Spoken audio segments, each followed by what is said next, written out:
রবিবার বর্ধমান দুর্গাপুর লোকসভা কেন্দ্রের বিজেপি প্রার্থীর নাম ঘোষণা করেছে বিজেপির কেন্দ্রীয় নেতৃত্ব।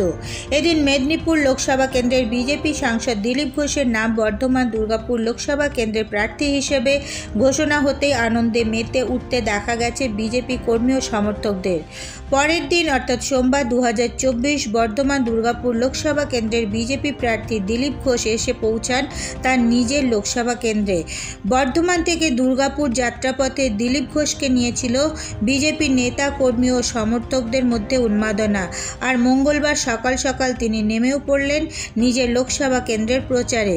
এদিন সকালে তিনি দুর্গাপুরের সিটি সেন্টারের একটি বেসরকারি হোটেল থেকে প্রাতঃভ্রমণে বেরোন এবং দুর্গাপুর শহরের প্রাণকেন্দ্র সিটি সেন্টারের বেঙ্গল অম্বুজা সহ বিভিন্ন রাস্তায় হাঁটেন 2024 লোকসভা নির্বাচনের বর্ধমান দুর্গাপুর কেন্দ্রের বিজেপি প্রার্থী দিলীপ ঘোষ।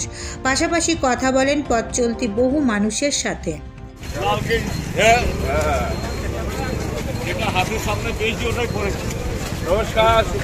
তিনি পৌঁছে যান সিটি সেন্টারের চতুরঙ্গ ময়দানে। সেখানে কথা বলেন মাঠে থাকা প্রাতঃভ্রমণকারীদের সঙ্গে, সারেন সকলের সাথে আলাপচারিতা, কথাও দেন সবার জন্য কাজ করবেন এবং লোকসভায় সবার হয়ে সওয়াল করবেন। এছাড়াও তিনি বলেন, আমি এমপি মেদিনীপুরে এখন, কিন্তু আপনার প্রতিনিধি হতে এসেছি আশীর্বাদ কিন্তু রাস্তায় ঘোরানো এইটুকু চাই যে দুর্গাপুরে যেন আপনি ধরে আসেন। আমার বাড়ি দিলীপ ঘোষকে দিলীপ ঘোষ জানতো, কাজ দিয়ে গেলেও কথা বলতাম।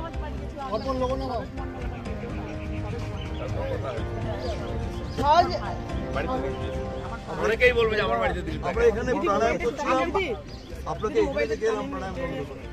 আমি এলাম 6টার সময়, আমি চাইছি আর কি ফোন মারলাম বলে এখনো আসেনি কেউ। দেখা হয় আবার হ্যাপি হোলি, শুভ হোলি। আগে বাবুল সুপ্রিয়া সবসময় আমার বাড়ি যেত যখন আসানসোলে ছিল, এখন এমপি ছিল। আমার ভাইয়ের কাছে থেকে ওখানে যার দাঁড়ানো সব কিছু। আমি কিন্তু এমপি ছিলাম না তাহলে। হ্যাঁ গেছিলাম ভাইকে দেখতে। আপনাকে আবার যেন পাই মাঠে আমরা ভোরবেলা এক। না আমি থাকলে এখানে এখানে থাকি। আমি জিজ্ঞেস করুন খরচ করে সকালবেলা হাঁটা, স্টেশনের মোড়ে বসে চা খাওয়া আমি রোজ দেখতে। আমার অভ্যাস, আমি বিছানায় থাকতে পারি। আপনি আমাদের সাথে ঠান্ডাতে চাই। ভালো লাগলো, ভালো থাকুন সবাই, দেখা হতেই না। পরে তিনি পৌঁছান দুর্গাপুর ইস্পাত নগরীর কাশিরাম দাস বস্তি এলাকায়। সেখানে নিজের হাতে দেওয়াল লিখন করেন বিজেপি প্রার্থী দিলীপ ঘোষ। আর বেশ কিছুটা সময় কথা বলেন এলাকার সাধারণ মানুষের সঙ্গে। কথা বলো, আমার সঙ্গে বড় বড় কথা বলো। মা তুমি পাড়ার লোক, আমাকে কোনো পাড়ার লোক মনে করছে না।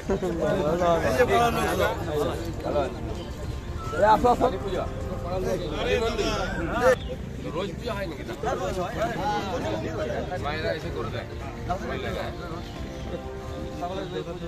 আরে সামনে থেকে কাজ করে প্যান্ডেল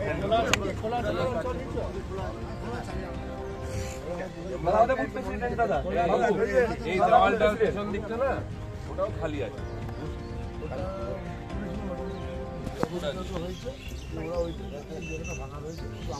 বাবু এটা কত নম্বর?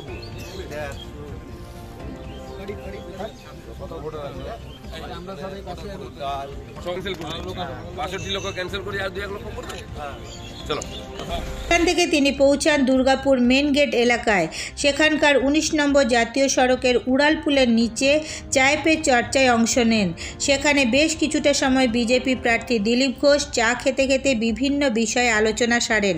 তবে এদিন সাংবাদিকদের মুখোমুখি হয়ে তিনি বর্তমান সময়ে তৃণমূলের কার্যকলাপ, দলনেত্রী মমতা বন্দ্যোপাধ্যায়ের অবস্থান ও বর্ধমান দুর্গাপুর লোকসভা নির্বাচনের তৃণমূল প্রার্থী কীর্তি আজাদকে নিয়ে সমালোচনাও করেন। স্থায়ী নয়, বর্ধমানে স্থায়ী হবে। স্থায়ী কোথাও থাকে না, বর্ধমানে থাকবো, গ্রামে গিয়েও থাকবো, এখানে গ্রামীণ বিধানসভাতে, খড়গপুর দুর্গাপুর একটা সেন্টার, এখানেও থাকবো। সেই জন্য বিভিন্ন জায়গায় থাকবো। আজকে ছিলাম দুর্গাপুরে, আজকে এখানে মর্নিং ওয়াক দিয়ে শুরু হলো। দেখুন, পুলিশ অফিসাররা যেমন কাজ করবে তেমন তার সঙ্গে ব্যবহার হবে। দিলীপ ঘোষ কোনোদিন পুলিশ নিয়ে কাজ করেনি, পুলিশের সঙ্গে যোগাযোগ রাখে না, কোনো পুলিশ অফিসারের কথাও বলে না। আপনি দেখাতে পারবেন না কোথাও। আমি বিনা কারণে সমালোচনাও করি না, ওরা ওদের ডিউটি করছে। আমরা সামনে পড়ে গেলে, গাড়ির নিচে পড়লে কি হয় লোকে, তাই হবে জানি। সারা পশ্চিমবাংলায় করেছে, আর সে রেকর্ড আছে আমাদের কাছে। কে কি করেছে। যদি সুধরে না যায় তাহলে আমরা সুধরে দেওয়ার চেষ্টা করব।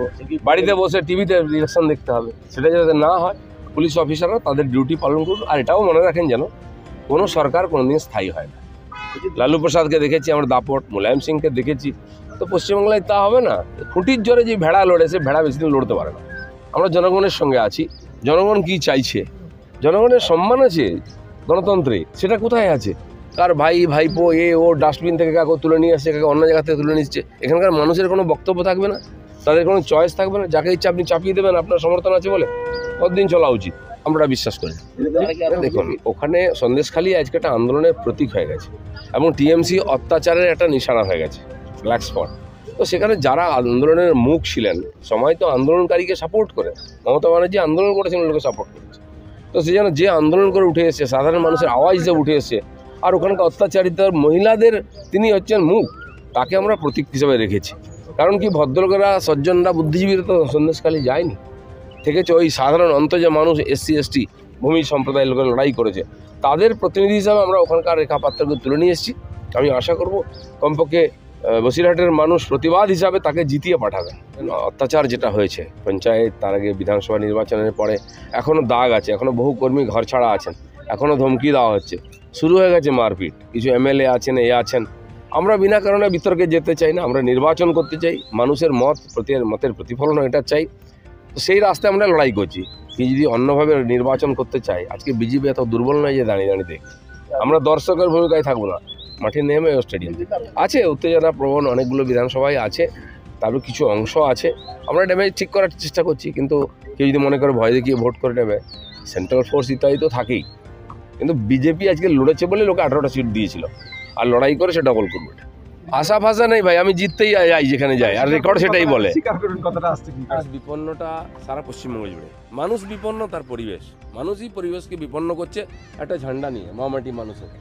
আপনি জানেন এখানে একটা সমন্বয় বলে কিছু আছে, ক্লাব সমন্বয়, তাতে কত বড় ঘাপলা হয়েছে, কত টাকা পয়সা তার মাধ্যমে রং হয়েছে, এখানকার সবচেয়ে বড় নেতা তার সঙ্গে যুক্ত আছে। তো এগুলো তো কেউ জানে না, এরকম নয়, তার জন্য নোটিশ ফোটিশ এসছে, আগামী দিনে আরও কিছু আসতে পারে। প্ল্যাটফর্মকে কাজে লাগিয়ে অন্যায় দুর্নীতি হচ্ছে, লোক জানে, কিন্তু লোক জানে মানে যেদিন লোক চুপ করে থাকবে এরকম নয়, এরও প্রতিকার হবে। যখন তখন চিঠি এসে যাবে, যখন তখন চা খাওয়ার জন্য ডাকও এসে যেতে পারে। রিটায়ার্ড ক্রিকেটার উনি, ফর্মে নেই। কীর্তি আজাদকে আমি সম্মান করি, বড় দাদার মতো, তার সঙ্গে আমার আগে পরিচয় হয়েছে। আমাদের পার্টির টিকিটে উনি জিতেছেন, টিকিট আমাদের সিম্বল নাই তো জিততে পারেন। গতবারে কংগ্রেসে দাঁড়িয়েছিলেন, কত ভোট পেয়েছিলেন জিজ্ঞেস করুন নাকি। জামানত জব্দ হয়ে গেছে। শত্রুঘ্ন সিনহাও একবার কংগ্রেসে গেছিলেন, সেখানকার জল খেয়ে এসছেন, কি অবস্থা হয়েছে জিজ্ঞেস করুন। তো সেই জন্য পশ্চিমবাংলায় উনি এসছেন, ভালো কথা, সিনিয়র মানুষ, সম্মানীয়, দেশের প্রতিনিধিত্ব করেছেন ক্রিকেটে, আমি সম্মান করি, কিন্তু এটা রাজনীতি। আর উনি যেখানে এসছেন সেখানকার লোক তার নাম শুনিনি কোনোদিন। উনি কোথায় দুর্গাপুর, কোথায় বর্ধমান, কোথায় ভাতার, কোথায় মন্তেশ্বর উনি জানেন। আর যে দিদির হাত ধরে এসছেন, দিদির পায়ে টুলছে এখন, তার বাড়ির লোক তাকে ধাক্কা মেরে ফেলে দেয়। বাংলার লোক কখন ধাক্কা মারবে উনি বুঝতেই পারবেন না। আমরা নিজের ভাইপোকে চাই, বিহার ইউপি থেকে। দিদি গিয়ে গোয়াতে বলেন আমি গোয়ার মেয়ে, ত্রিপুরায় আমি ত্রিপুরার মেয়ে, মানে বাপ তো ঠিক করুন, যাত্রার মেয়ে হওয়া ঠিক না। এরপর নজর রাখুন আমাদের পরবর্তী খবরে।